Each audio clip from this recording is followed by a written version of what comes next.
Before Alien terrified audiences in 1979, it was just a bold script called Starbeast, floating in the slush pile of rejected sci-fi. But what emerged wasn't just a horror film. It was a genre-bending masterpiece that fused Lovecraftian dread with nightmarish design and a heroine who changed cinema forever. In this video, we're pulling back the airlock on 30 mind-blowing facts that reveal the secrets, accidents, and genius behind Ridley Scott's sci-fi horror classic. From H.R. Giger's surreal, biomechanical artistry to the infamous Chestburster scene that shocked even the actors, and from casting surprises to lawsuits over stolen ideas, this story is as intense off-screen as it is on. We'll explore how real animal guts, translucent alien suits, and even a borrowed laser from The Who helped shape the visual horror of space's deadliest predator. Whether you're a die-hard fan or new to the Nostromo, prepare to see Alien in an entirely new light, darker, weirder, and more brilliant than ever. Dan O'Bannon, the visionary screenwriter behind Alien, was deeply influenced by the gritty, low-budget sci-fi B-movies of the 1950s. He particularly drew from It, The Terror from Beyond Space, 1958, which depicted a monstrous creature stowing away on a spaceship and terrorizing its crew, and Mario Bava's Planet of the Vampires, 1965, known for its haunting imagery of a desolate alien world and skeletal remains.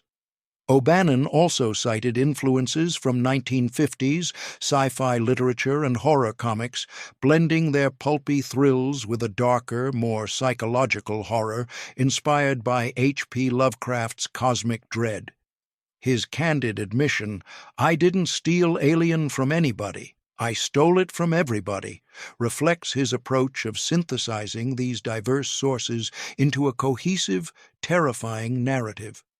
This fusion of campy sci-fi tropes with visceral, existential horror created a genre-defining film that felt both familiar and revolutionary, setting Alien apart as a landmark in cinema history.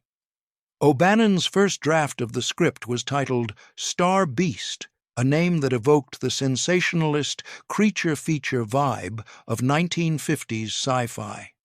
The title reflected the story's focus on a monstrous entity in space, but as O'Bannon revised the script, he noticed the word alien recurring frequently in the dialogue and descriptions. Struck by its simplicity and dual meaning as both a noun, an extraterrestrial being, and an adjective, foreign or otherworldly, he renamed the project Alien. This change distilled the film's essence, an unknowable, invasive threat that defied categorization. The minimalist title amplified the story's horror by emphasizing the creature's enigmatic nature, making it a perfect fit for a film that thrives on ambiguity and dread. In the early 1970s, sci-fi films were considered a risky investment, and studios, including 20th Century Fox, initially passed on Alien's script, dismissing it as too niche and unconventional. The landscape changed dramatically with the release of Star Wars in 1977, which shattered box office records and proved that sci-fi could be a cultural and financial juggernaut. This seismic shift prompted Fox to reconsider Alien, greenlighting it with an initial budget of $8.4 million, which later increased to $11 million as the project's ambition grew. Star Wars not only opened doors for Alien, but also influenced its production, as Fox sought to capitalize on the public's newfound appetite for space epics. However, while Star Wars was a family-friendly adventure, Alien took sci-fi in a darker, more adult direction, blending horror with the genre's newfound mainstream appeal. The xenomorph's iconic design originated with Swiss surrealist artist H.R. Giger, whose work Dan O'Bannon discovered in Giger's art book Necronomicon. O'Bannon was mesmerized by the 1976 painting Necronom 4, which depicted a biomechanical creature with a sleek, elongated skull, sharp teeth, and a disturbingly organic yet mechanical form.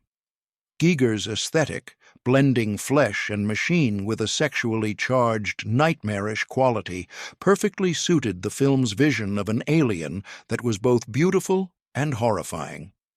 O'Bannon recruited Giger, who collaborated closely with the production team to bring the xenomorph to life, from concept sketches to physical models.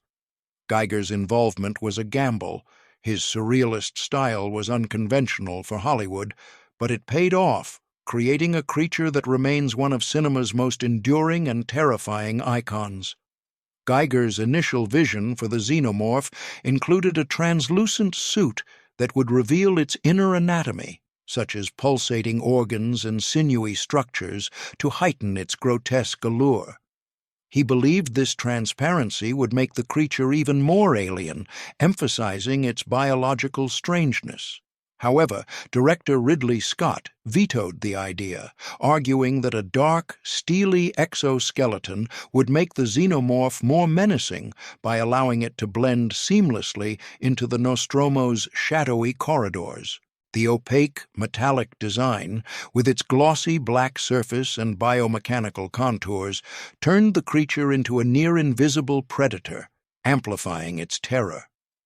Giger later conceded that Scott's choice enhanced the film's suspense, as the xenomorph's ability to disappear into the environment made every scene a nerve-wracking game of hide-and-seek. The physical embodiment of the xenomorph was Nigerian graphic design student Bolaji Badejo, who stood at an imposing 6 feet 10 inches. Discovered by a casting agent in a London pub, Badejo's slender frame and extraordinary height made him the ideal candidate to wear the xenomorph suit, outshining even Peter Mayhew, the 7'3" actor who played Chewbacca. Badejo's lanky physique allowed him to move with an eerie, insect-like grace inside the cumbersome costume. To prepare, he underwent extensive training in Tai Chi and mime, which helped him develop the xenomorph's slow, deliberate movements, enhancing its otherworldly presence. Badejo's performance, though obscured by the suit, was critical to the creature's believability, and his casting remains a testament to the film's commitment to authenticity in bringing Giger's vision to life.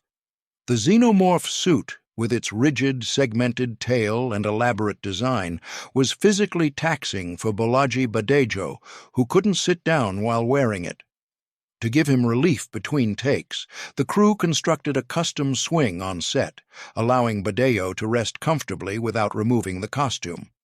As noted by Ranker, this ingenious solution not only addressed a practical challenge, but also underscored the production's resourcefulness. The swing became a quirky footnote in Alien's production history, highlighting the lengths the team went to accommodate the unique demands of bringing the xenomorph to life. The Chestburster scene, where Kane's chest erupts to reveal a writhing alien, is one of cinema's most shocking moments. To maximize its impact, Ridley Scott kept most of the cast in the dark about the scene's full intensity, with only John Hurt, who played Kane, fully briefed. The setup involved a prosthetic chest rigged with explosives and lined with real animal organs, cow hearts and stomachs, sourced from a butcher. When the creature burst out, propelled by compressed air and spraying fake blood, the cast's reactions were genuine. Veronica Cartwright, Lambert, let out a blood-curdling scream after being unexpectedly splattered with blood, and Yaphet Kotto, Parker, recoiled in visceral horror. The raw, unscripted responses amplified the scene's realism, making it a defining moment that left audiences stunned and nauseated. The alien eggs, encountered by Kane on the derelict ship, were designed to evoke both fascination and revulsion. When Kane peers into one, its pulsating interior, complete with writhing, fleshy textures, was created using real cattle hearts, stomachs, and sheep intestines, sourced fresh from a local butcher shop. H.R. Geiger's concept art guided the design, but the use of organic materials added a tactile, sickening realism. The egg's translucent shells, crafted from fiberglass and resin, allowed the audience to glimpse the grotesque innards, enhancing the sense of an alien biology that was both familiar and profoundly disturbing. This commitment to practical effects cemented the eggs as one of the film's most unforgettable images.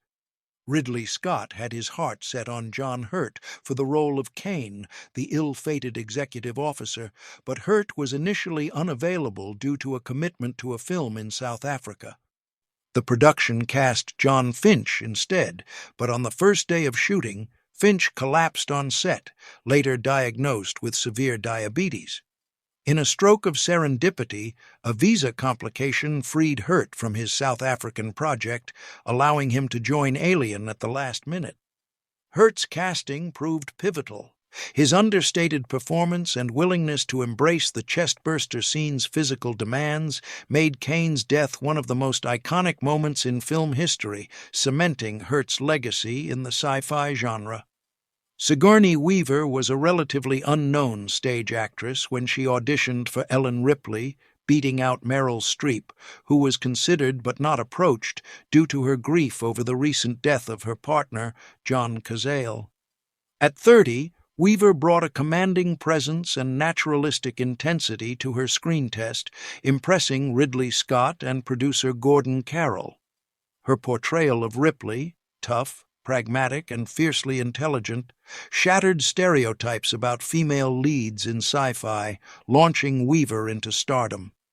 Her performance not only anchored Alien, but also redefined the archetype of the action heroine, influencing generations of filmmakers and actors. In Dan O'Bannon's original script, Ripley was written as a male character, reflecting the male-dominated conventions of 1970s sci-fi. Ridley Scott, however, made the groundbreaking decision to cast Ripley as a woman without altering the dialogue or character arc.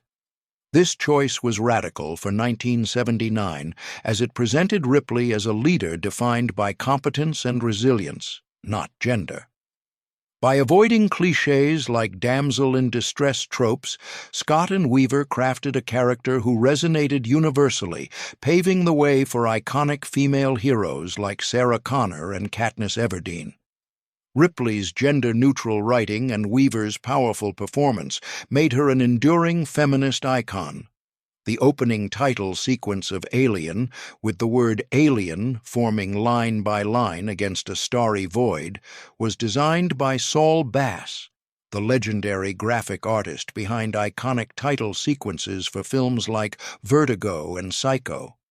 Bass's minimalist approach, using stark white letters and a haunting Jerry Goldsmith score, set an ominous tone, evoking the vastness of space and the creeping dread of the unknown. Initially, Bass proposed a more visceral design involving flesh and bone, but Ridley Scott rejected it as too on the nose. Bass went uncredited, but his final sequence remains a masterclass in visual storytelling, perfectly introducing the film's atmosphere of isolation and terror. The commercial towing ship Nostromo and its escape shuttle Narcissus are named after novels by Joseph Conrad, whose works explore themes of human folly and existential struggle. The Nostromo, 1904, reference evokes greed and betrayal, mirroring the crew's exploitation by the Weyland-Yutani Corporation, while Narcissus, 1897, suggests self-destruction, foreshadowing the crew's doomed fate. This literary connection aligns Alien with Apocalypse Now, 1979. Another Conrad-inspired film released the same year, which drew from Heart of Darkness. The names deepen the film's thematic resonance, framing the Nostromo's journey as a descent into a moral and cosmic abyss. The space jockey, the massive skeletal pilot fused to a chair on the derelict ship, is one of Alien's most enigmatic images. Concept artist Ron Cobb provided a chilling backstory. A cataclysm wiped out the adult xenomorphs, leaving only their eggs on the planet. The space jockeys, a distinct alien species, investigated but fell victim when one was infected by a facehugger. The resulting xenomorph's acidic blood breached the ship's hull, causing it to crash. This narrative, though not explicit in the film, adds layers of tragedy and mystery, hinting at a broader, ancient conflict. The space jockey's design, a collaboration between Geiger and Scott, remains a haunting testament to the film's world-building ambition. To create a sense of scale for the Nostromo's cavernous interiors and the space jockey's massive set, Ridley Scott employed a clever trick. He dressed his young sons, Jake and Luke, in miniature spacesuits for certain shots. Their smaller size made the sets appear vast and imposing, enhancing the film's immersive quality. However, the heavy suits caused the boys to overheat, leading to fainting spells on set. The crew quickly added ventilation systems to the costumes, ensuring the children's safety. This cost-saving technique, while risky, added a layer of realism to the film's visual scope, proving Scott's ingenuity under budget constraints. The eerie blue laser that illuminates the egg chamber, creating a sense of otherworldly menace, was an unexpected addition. As reported by Mental Floss, it was borrowed from Roger Daltrey of The Who was testing laser equipment for a concert in a studio near the Alien set at Shepperton Studios. The production team, struck by the laser's haunting effect, secured it for the scene, where it bathes the eggs in a cold, pulsating glow. This serendipitous collaboration between rock and film added a distinctive visual element, enhancing the sequence's suspense and cementing the egg chamber as one of the film's most iconic settings. The use of real animal organs wasn't limited to the chestburster scene. Throughout Alien, the production relied on cattle hearts, stomachs, and sheep intestines to craft the xenomorph's biology, from the eggs to the facehugger's fleshy underside.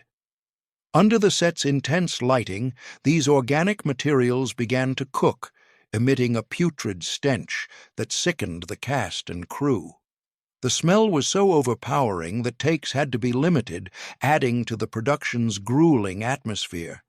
This commitment to practical tactile effects, though unpleasant, gave Alien a raw, visceral quality that CGI could never replicate, immersing audiences in its grotesque universe. In a stroke of narrative genius, the creature in Alien is never given a specific name.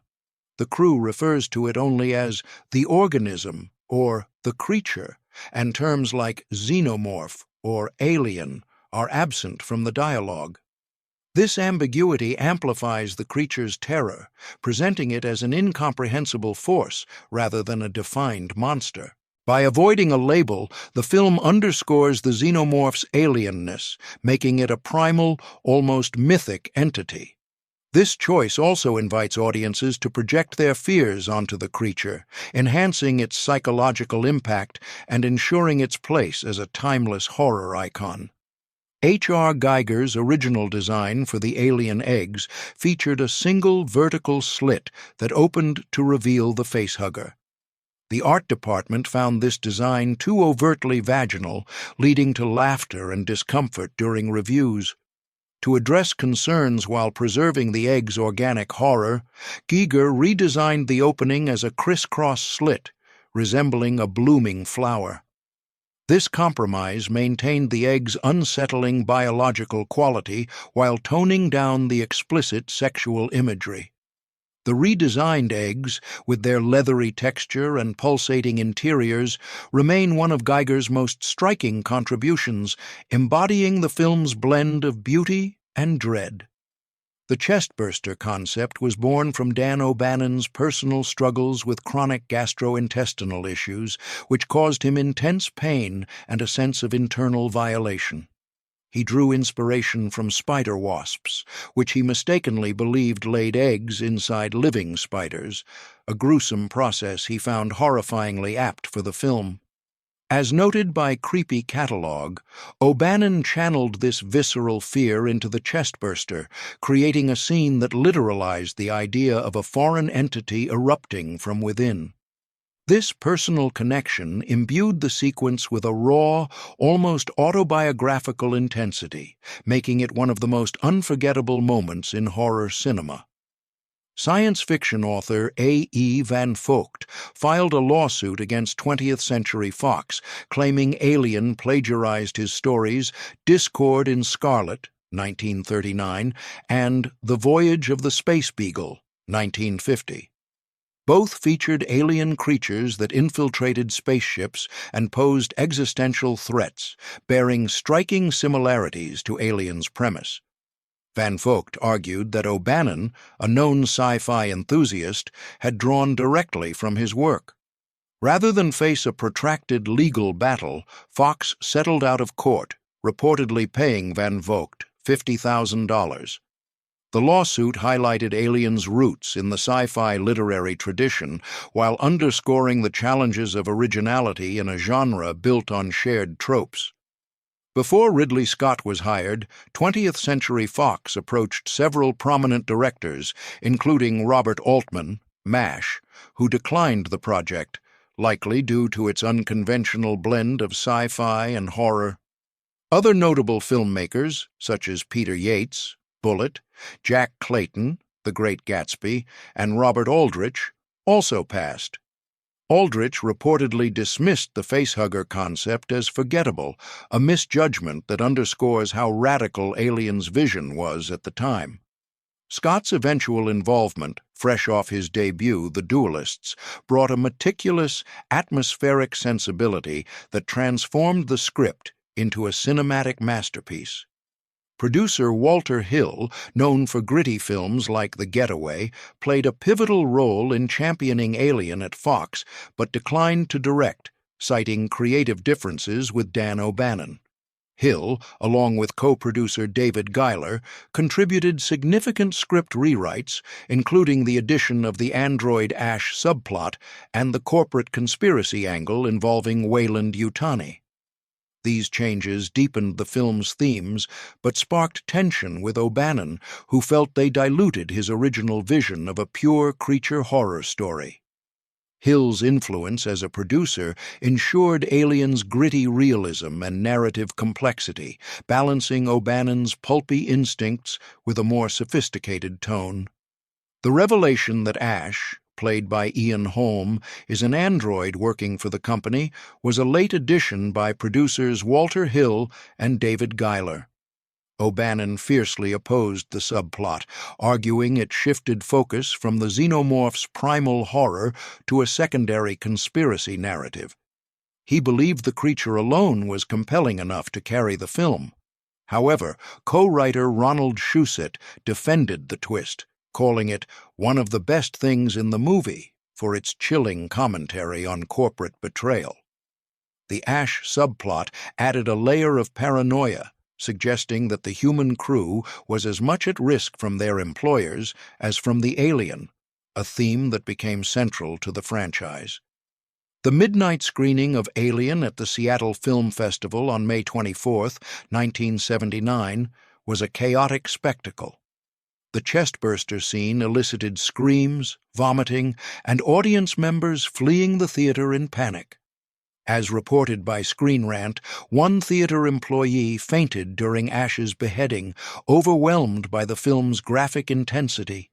These extreme reactions underscored Alien's ability to push boundaries, delivering a visceral experience that shocked even seasoned horror fans.